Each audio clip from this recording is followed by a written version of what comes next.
최근 미국의 정치 환경은 도널드 트럼프 대통령 당선인의 등장 이후 완전히 달라지는 분위기입니다. 반면 대한민국은 헌정사상 세 번째 현직 대통령 탄핵 소추안 가결 수사가 시작되면서 윤석열 대통령 측 변호인단은 공조수사본부의 제2차 소환 통보에도 침묵을 이어가고 있습니다. 정권 교체를 준비 중인 미국도 계엄령 후폭풍으로 헌정사상 세 번째 현직 대통령 탄핵 소추안 가결이라는 오점을 남기며 혼란 속에 빠진 대한민국도 좀처럼 조용한 날이 없는 미국과 대한민국. 성탄절을 앞둔 이 시점에 양국의 상황은 안타깝기만 합니다. 오늘 스티브 황보 장로님 모시고 우리 크리스찬들은 이런 혼란의 시기를 어떻게 바라보아야 할지 이야기 들어보는 시간으로 준비했습니다. 스티브 황보 장로님 안녕하세요. 네, 안녕하십니까. 반갑습니다. 오래간만입니다. 오랜만입니다. 네. 4주 만에 생방송하는 거죠. 네, 정말 많은 변화가 있었습니다. 예, 그렇군요. 네.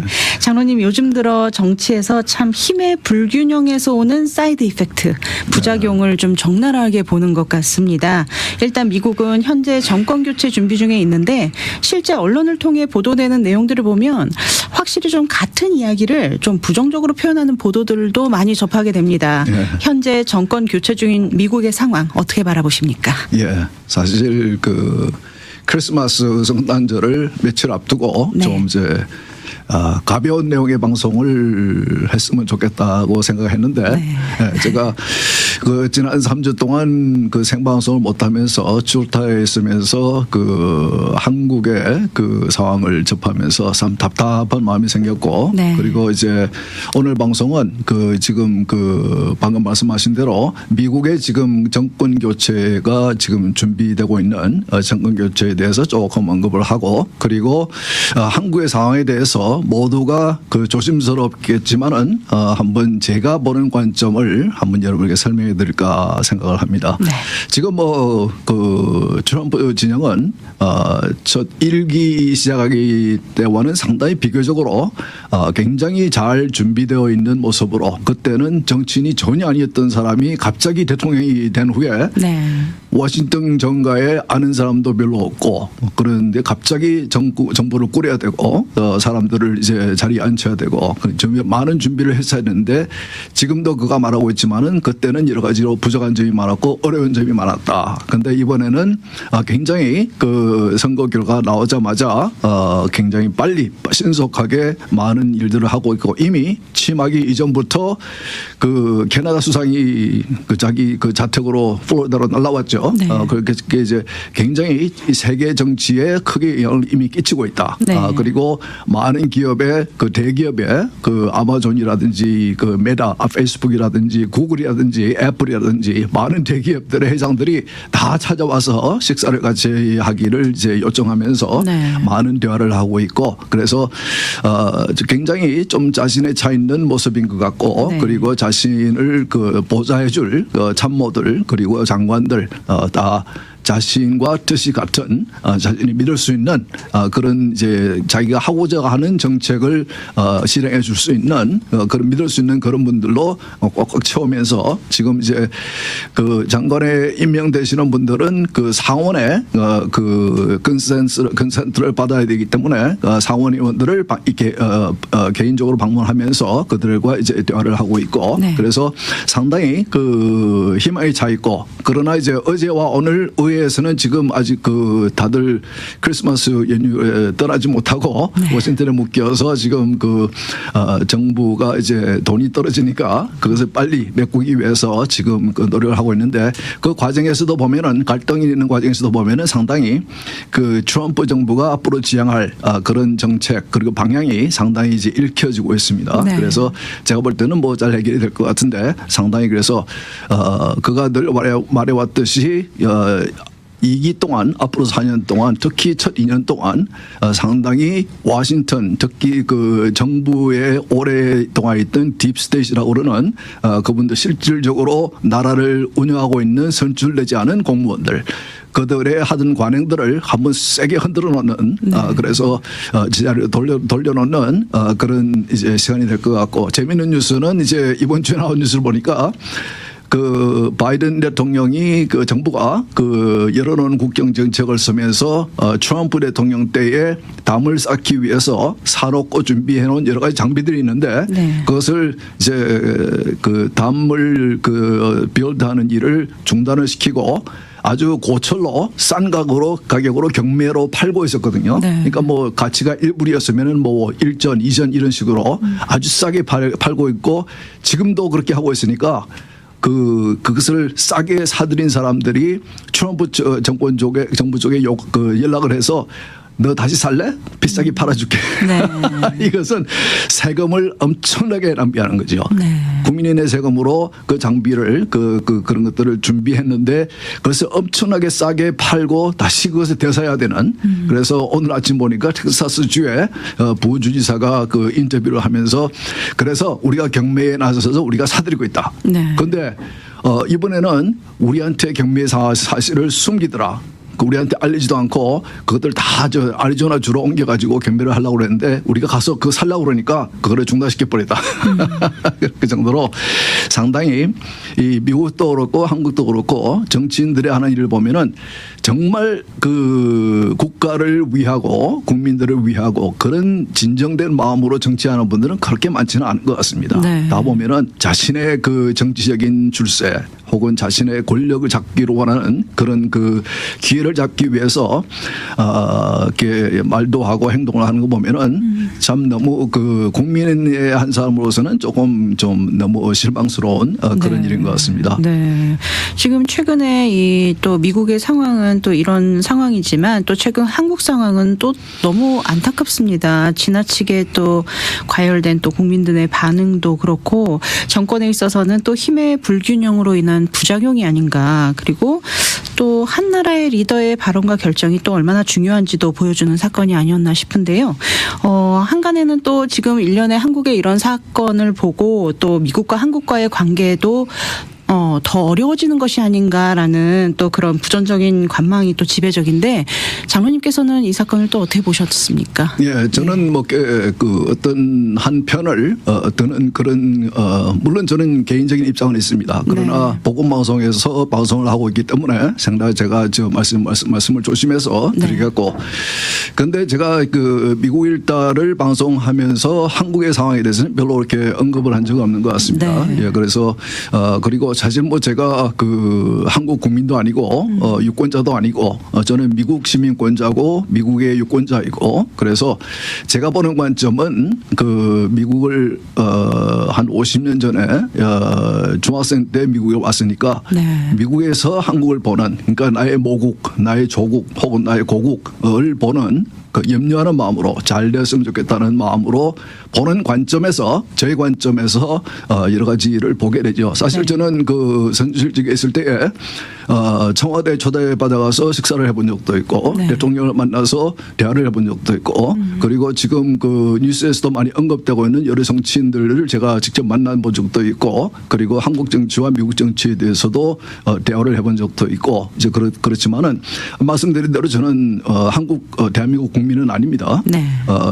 저는 미국 국민이고, 그리고 멀리서 제가 이제 50년 동안 한국을 바라보면서 한국은 잘 됐으면 좋겠는데, 그러나 제가 방송을 하면서 한국에서 언급한 것 중에 하나가 뭐였냐면은 제가 볼 때는 한국이 아직까지 그 이념 갈등이 계속되고 있는 것 같다. 네. 아직까지 과도기적인 면이 있는 것 같다. 이제 그런 제가 느낌을 제가 말씀을 드린 적이 있는데, 제가 볼 때는 그 물론 미국은 역사가 250년이 넘어갔지만은 한국은 그 일정 시대가 끝나고 5년 후에 전쟁이 있고 전쟁을 마치고 이제 그러니까 정부가 세워진 지 얼마 되지 않은 겨우 70년밖에 되지 않는 상당히 이제 민주주의 국가로 볼 때는 그렇게 성숙하지 않은 이제 그런 나라인 것 같고, 그리고 해방 이후에 그랬던 것 같이 많은 그 지식인들이 사회주의에 크게 그 호감을 가지고 있었고 관심을 가지고 있었고, 그래서 저는 한국의 그런 상황에서 자유민주주의 국가가 세워진 것은 참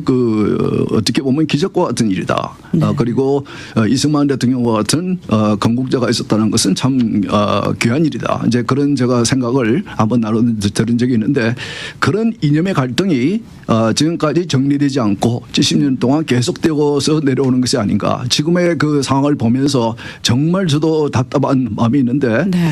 그러나 그 여러 계층의 사람들이 그 목회자들을 포함해서 혹은 교회 지도자들을 포함해서 교인들을 포함해서 국민들이 여러 계층의 여러 종류의 사람들이 반응을 하는데 제가 보면서 느끼는 것은 이분들이 자기가 아는 만큼만 가지고 반응을 하는구나. 네.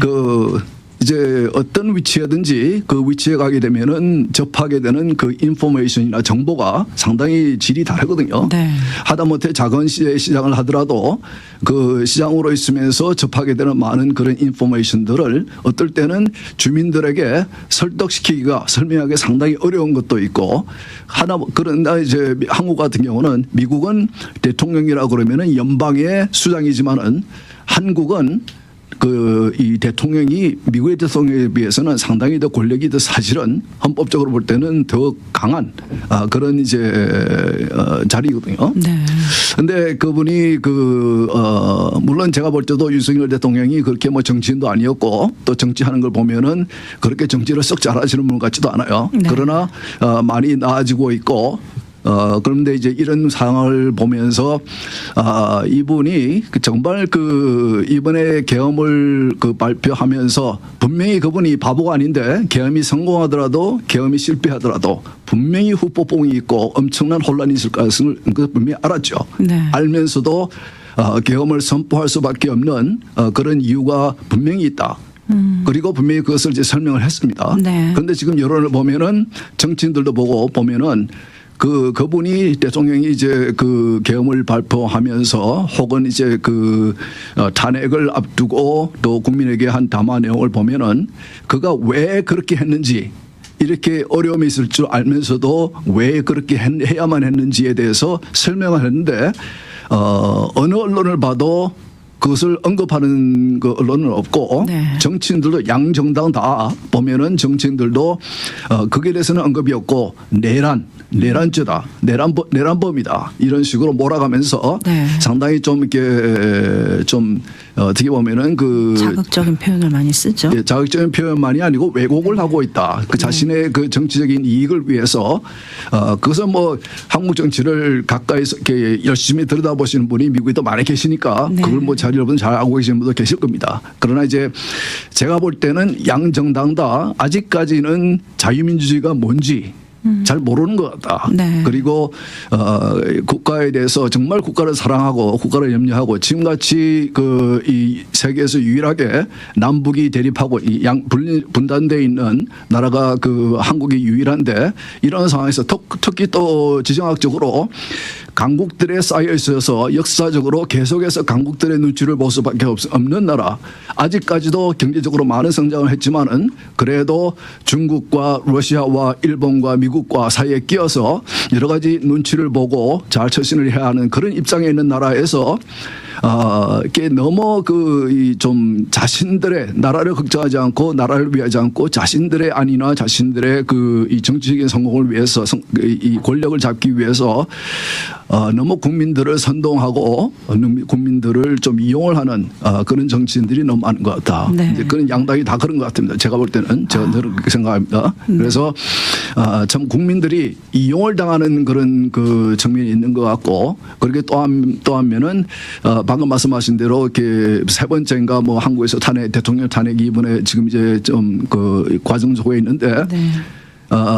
불과 8년 전에 대통령 탄핵이 이루어졌는데 네. 8년 후에 또 이런 일이 또 일어나고 있으니까 보니까 어떤 면에서 볼 때는 약간의 그 당시를 경험한 국민들의 혹은 일부 정치인들의 그 과정 그 경험을 통해서 어떤 학습의 그 효과를 본 그런 반응도 좀 보이는 것 같습니다. 네. 그래서 우선 탄핵 소추 그 포기를 2번을 했는데 네. 첫 번에는 실패하고 두 번째는 성공하지 않았습니까? 네. 우리가 조금 더 이 이슈를 좀 멀리서 크게 볼 필요가 있는 것이 급하게 이제 대통령의 탄핵을 진행을 하면서 어라 이때다 하면서 이제 달라붙었는데 그 첫 번째 탄핵 투표 소추 투표를 할 때에 탄핵 소추안 내용을 보면은 윤 대통령을 탄핵하는 이유 중에 민주당이 꼽은 것들 중에 이런 것들이 있습니다. 윤 대통령이 반중국, 반러시아, 반북한 정책을 썼기 때문에 탄핵한다. 네. 그 말은 친일본, 친미국 정책을 썼기 때문에 탄핵을 한다. 네. 이제 그런 내용이 들어있었어요. 네. 근데 두 번째 소추 안에는 보니까 그걸 빼버렸습니다. 그거는 왜냐하면 첫 번째 그런 식으로 나오니까 미국에서 그것을 반응을 보였거든요. 그렇죠. 예, 그래서 이제 두 번째는 그 친구들도 겁이 났는지 그것을 뺐는데 크게 보면은 아까 말씀드린 대로 지정학적으로 한국은 중국과 러시아와 일본과 미국과 같은 강대국에 쌓여 있고 네. 어쩔 수 없이 한쪽을 선택을 해야 되는데 지금 그 탄핵을 진행하고 있는 그 민주당 쪽은 중국과 친중국, 친러시아, 친북한의 입장을 취하고 있고 그래서 지난 정권인 문재인 정부에서 그런 입장을 보이니까 당시 트럼프 1기 동안에 문재인 정부가 굉장히 그 무시를 당했죠. 네. 그러면서 도리어 무시만 당한 것이 아니고 중국으로부터 무시를 당하고 외면을 당하고 북한으로부터 외면을 당하고 그러니까 완전히 고립되어 버린 이제 네. 그런 입장을 취했거든요. 그러니까 이분들이 조금 더 이 역사적인 지정학적인 좀 큰 이 그림에서의 한국의 위치에 한국의 그 상황을 좀 그 가지고 정책을 취하지 못하고 그분들이 가지고 있는 그 친중국, 친북한 이런 입장에서 일을 하다 보니까 이번에 그 이 윤 대통령이 그 탄핵을 며칠 이틀인가 앞두고 이제 국민들에게 발표한 그러니까 그 발표 내용은 제법 긴데 제가 읽어드리고 싶지만은 왜냐하면 언론이 전혀 보도를 안 하니까 네. 그 내용을 보도를 안 하니까 한번 읽어드리고 싶지만은 너무 내용이 길어서 시간이 없어서 말씀들 못 드리지만은 이 친중, 친북한, 종북이라는 표현까지 썼습니다. 네. 네, 그런 세력들이 지금 의회에 들어가서 의회 독재를 하고 있다.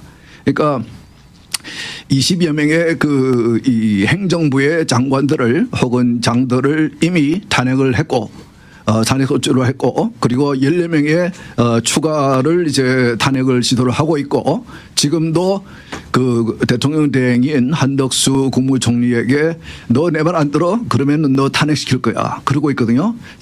한덕수 총리까지 탄핵을 당하면은 그러면은 또 한 명의 강요가 더 그 멤버가 당뇨를 당하면은 강요 모임까지 모을 수도 없을 정도로 네. 행정부를 완전히 마비시켜 놨습니다. 그러니까 엄청난 그 이 다수당이 된 그 야당에서 이런 식으로 예산이라든지 그 윤 대통령이 언급한 것 중에 보면은 이제 그 예산을 완전히 깎아서 네. 그래서 행정부가 완전히 그 일을 할 수 없도록 그래서 국익에 도움이 되지 않는 여러 가지 구체적인 내용까지 이제 설명해 놨습니다. 네. 대통령의 입장에서는 제가 여러분 이렇게 어려운 그 결정을 한 데에는 제가 쉽게 결정하지 않은 걸 어려운 결정을 한 데에는 이유가 있습니다. 그러면서 쭉 설명을 해 놨습니다. 네. 그거 이제 한번 여러분 기회 되시면은 그 인터넷 가서 찾는데 상당히 시간이 걸릴 겁니다. 찾고 찾아야 나와요.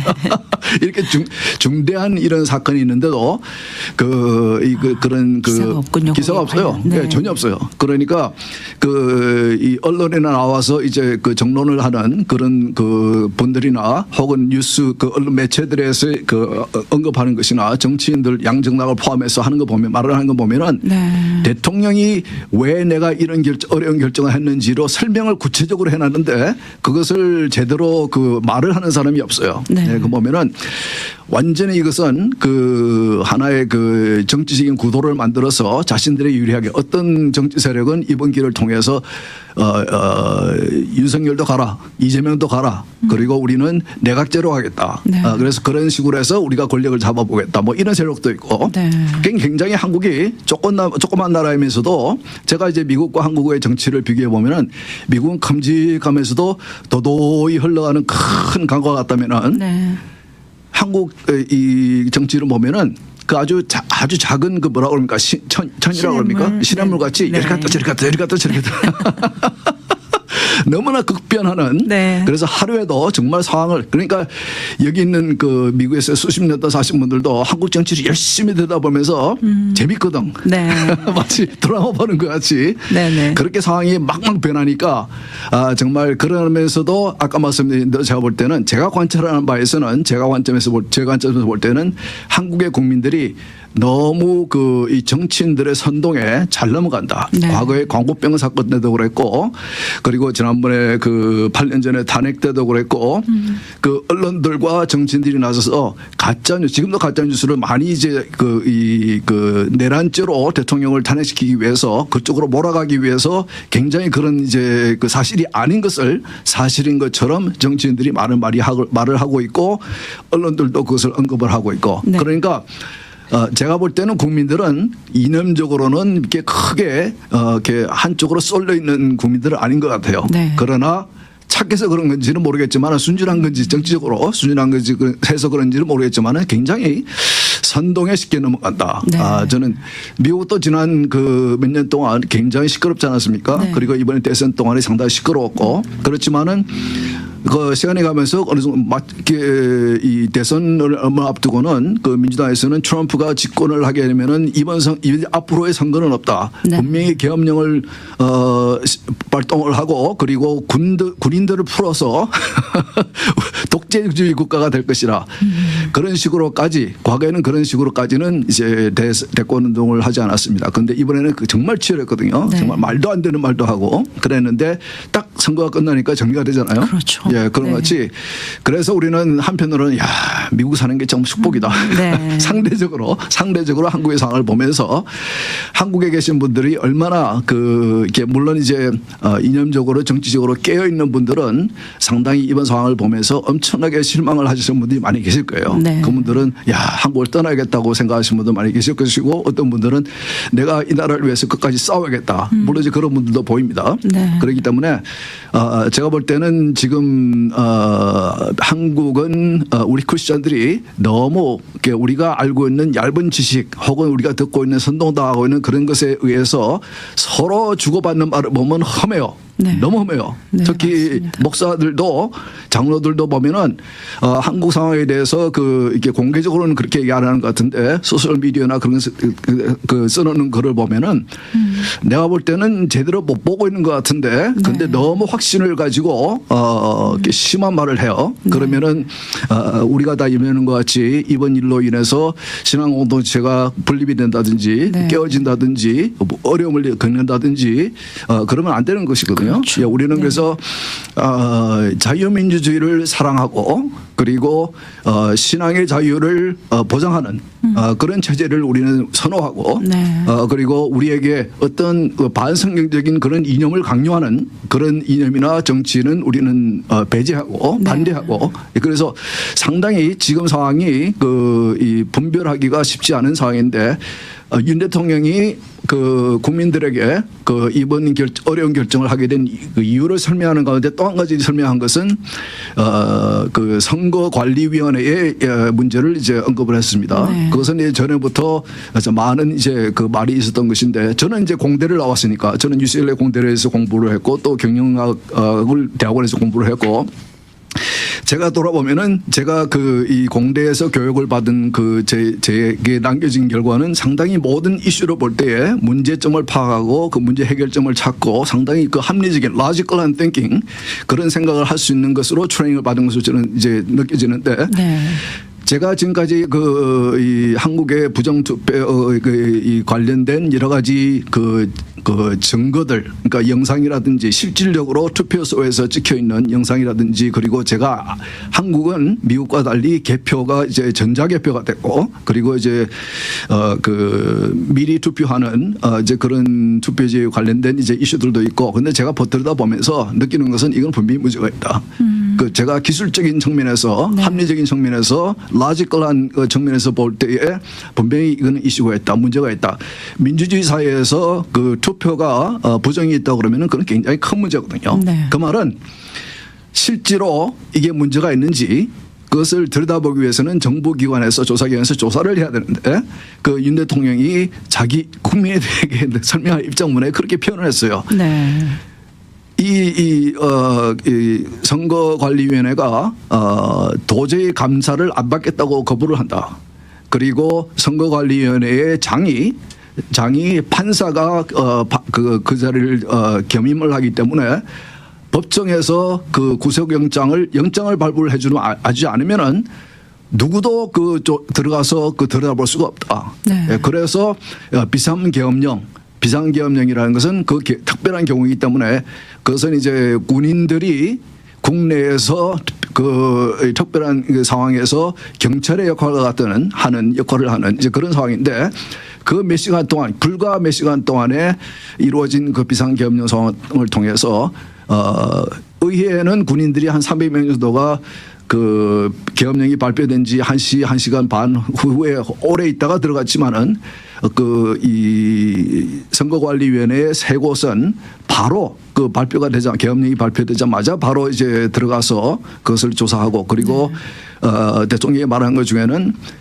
얼마 전에 국정원이 이제 국정원이나 군이나 요즘은 다 그 보안 그 데이터를 보안하는 그러니까 이제 그 전산 보안 팀들이 다 있거든요. 네. 해킹이 너무 심하고 북한은 세계에서 뭐 해킹이 아주 정말 뛰어난 나라이기 때문에 그렇기 때문에 그 해킹의 위험이 있기 때문에 정부의 모든 기관에 있는 컴퓨터 시스템 그리고 데이터를 보호하기 위해서 이제 중앙정부 안기부라고 합니까? 네네.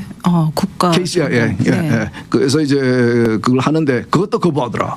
근데 약간의 이제 이 선거관리위원회 문제가 생기면서 양보를 해서 한 5% 정도만 들여다볼 수 있게 했는데 해보니까 국정원에서 7번인가 해킹을 시도했는데 6번이 뚫리더라. 네. 뚫리고 들어가 보니까 모든 그 선거 관련 자료를 이렇게 매니플레이트 할 수 있고 이렇게 바꿀 수 있는 그 정도로 허술하더라. 네. 그래서 자기는 그 보고를 받고 아주 그냥 정말 쇼크를 받았다. 이제 그런 표현을 썼어요. 네. 네, 그래서 이번 기회에 이제 그 국방부 장관에게 가서 한번 들여다보라 그랬다. 근데 제가 볼 때는 아마